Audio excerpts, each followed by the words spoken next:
this episode of At the Aga Khan Museum, making world-class art using business software. The language I'm using on a Word document is the language of textiles. And the music of Mas Aya, a percussionist who creates a world of sound. I feel like some of my biggest learning and biggest studies as a musician isn't studying or playing music, is listening. Hello, and welcome to At the Aga Khan Museum. I'm Amirali Alibhai. Where does art come from? It's a question with multiple answers. We often tend to think that art comes from some divine inspiration that magically flows through the artist, revealing a greater truth. Often, the answer is more mundane and is about hard work. Shaheer Zazai developed his signature style by a practice of repetitious self-discipline. That process created beautiful results and led to a surprising connection. It's just been consistently war, terrorism, opium, Taliban. These have been the topics, American invasion, so on. But there is more. So my wife is an art therapist, and in simple words, she not only believes, and I think it's true, that I'm putting myself through art therapy.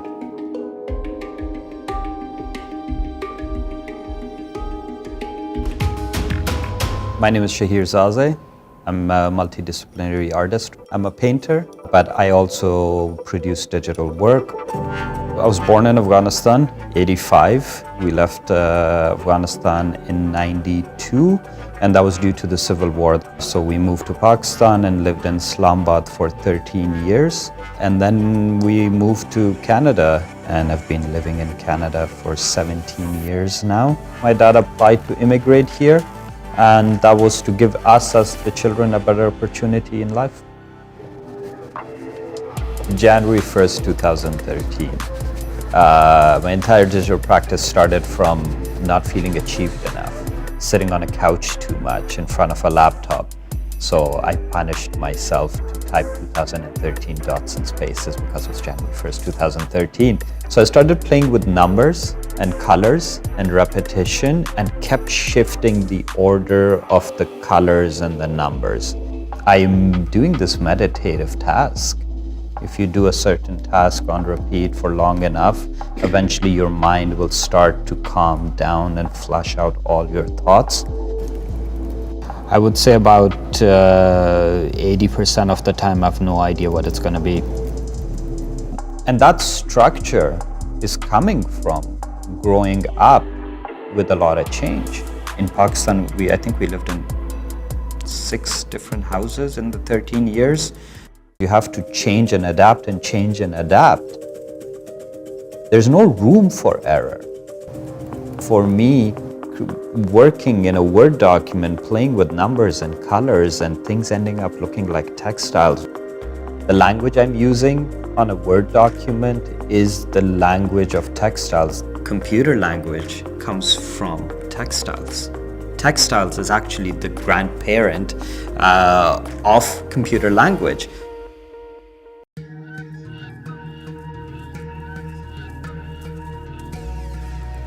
I've always wanted to turn them into carpets. Became quite focused on the carpets being produced in Afghanistan by Afghan hands, and I wanted it to come out of that air, come with that dust embedded in it. The carpets did get produced, and they came to Canada, I think July of 2021. I just sent them a JPEG and I said, these are the dimensions, these are the colors, if you could achieve it as accurately as possible. This was my favorite discovery. It's my favorite discovery because it doesn't exist in my work and it doesn't exist anywhere else in the carpet. It's the only single red flower in this entire carpet, which throws the idea of symmetry out of the window. I learned at the time that carpet design is garden design. The garden has come to life through the hands of a weaver that's sitting somewhere in a dusty part of Afghanistan. It's definitely moving to see them in person for the first time. And in August of 2021, the political climate around Afghanistan completely shifted. Taliban were in power again. Hope goes away when something like that happens to a country. I was in between shock and I'm not surprised. And at the same time, I was working on an exhibition that was about to talk about colorful things and positive things, and let's talk about culture. I was stuck. I considered canceling the exhibition. This process made me realize that I might be adding to the problem. Afghanistan just became voiceless. Afghanistan went into a dark state. And if I took the exhibition away from the equation as well, I'm also taking away the opportunity to be able to talk about Afghanistan. I accepted that, no, I have to do the exhibition, I will go ahead with it. And the Black and White series became a product of it.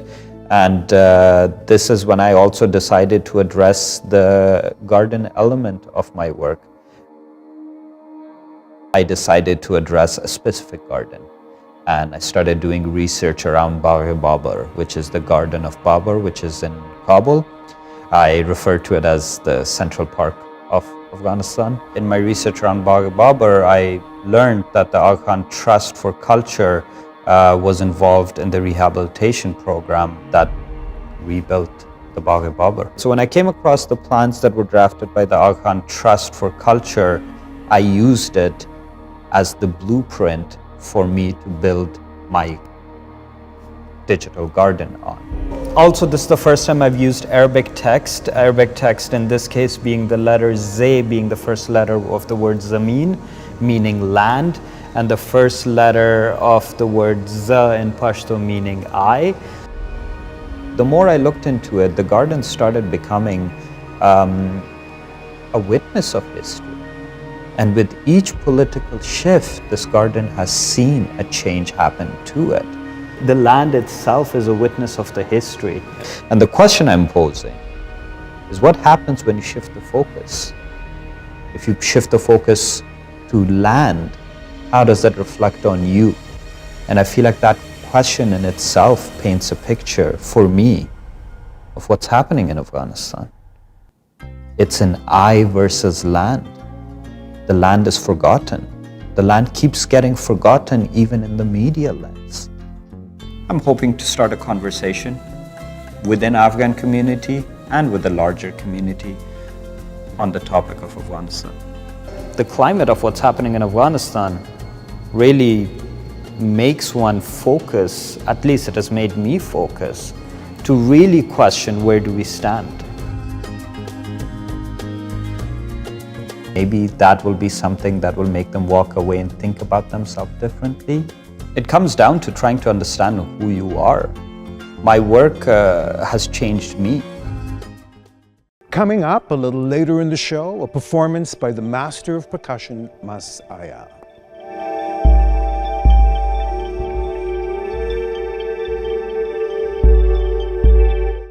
Calling Brandon Valdivia a percussionist is technically accurate, but limited. He creates lush soundscapes that feel like poetry. Brandon records and performs using the band name Mas Aya, and his music reflects his spiritual appreciation of the land and ancient teachings of his ancestors. We're going to hear his music in a few minutes, but first, this is my conversation with Brandon about his band name and his inspirations.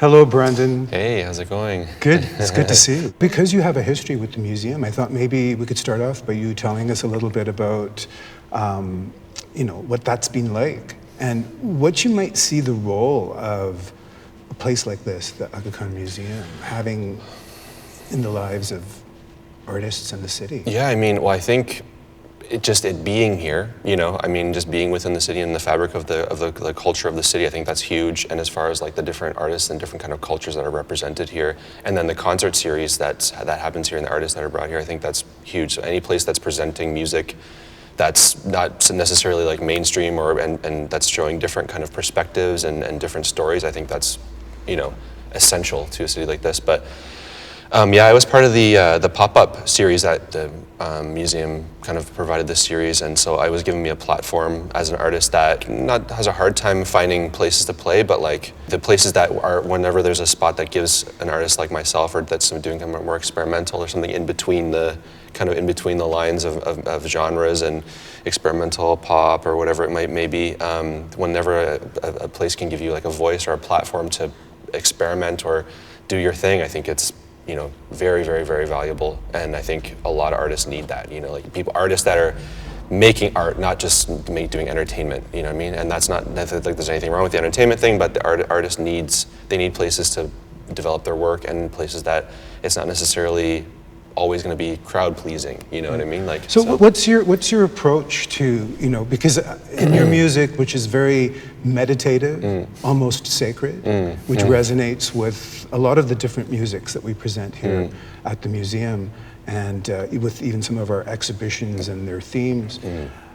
What's your approach to working with traditional and contemporary ways of creating? Yeah, like I think that's a great question, and for me, I'm not necessarily coming from a specific sort of like cultural reference as far as like, oh, I'm combining this type of music and this kind of music. For me, it's this kind of like multiplicity of genres and just kind of stuff that represents my history and my story with music and my studies with music and kind of just me being a student of music, and also like, yeah, my cultural background in a way.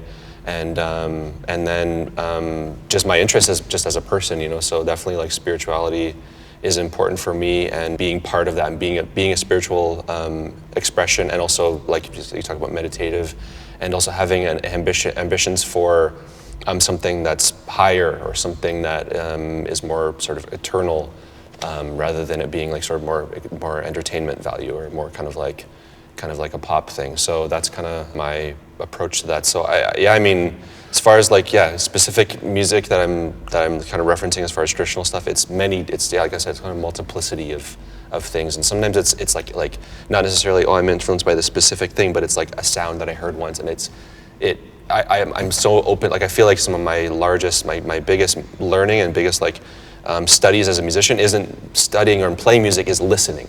You know what I mean? So I'm just absorbing.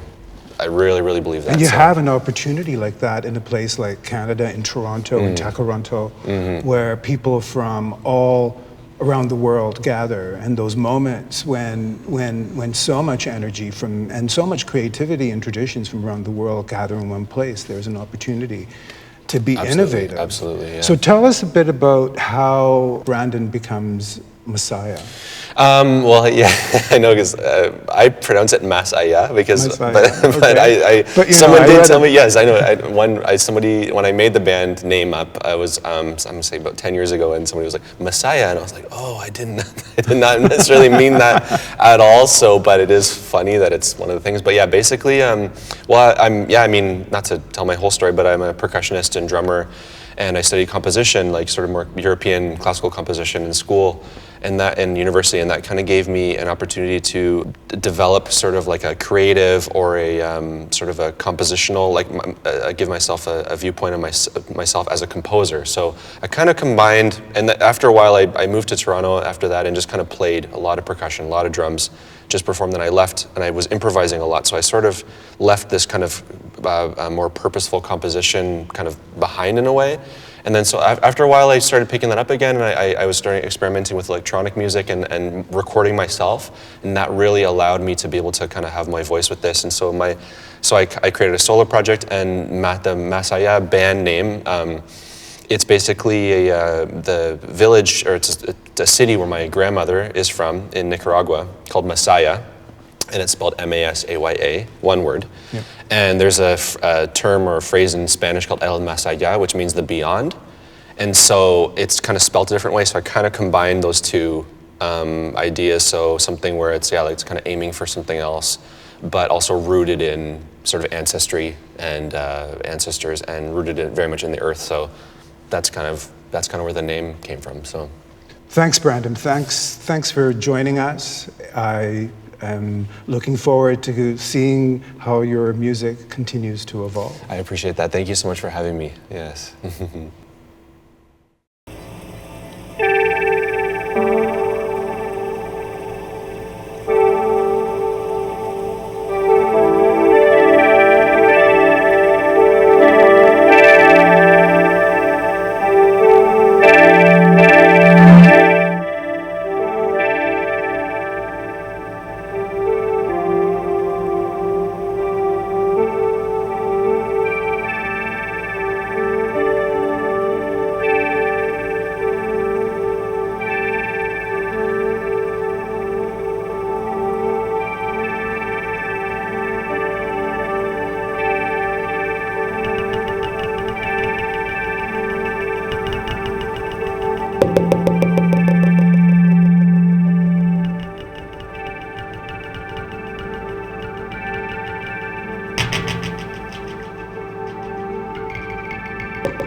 Thanks for watching at the Aga Khan Museum.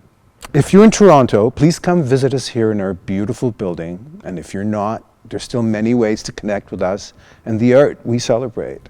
Check us out on YouTube, Facebook, Instagram, and our webpage.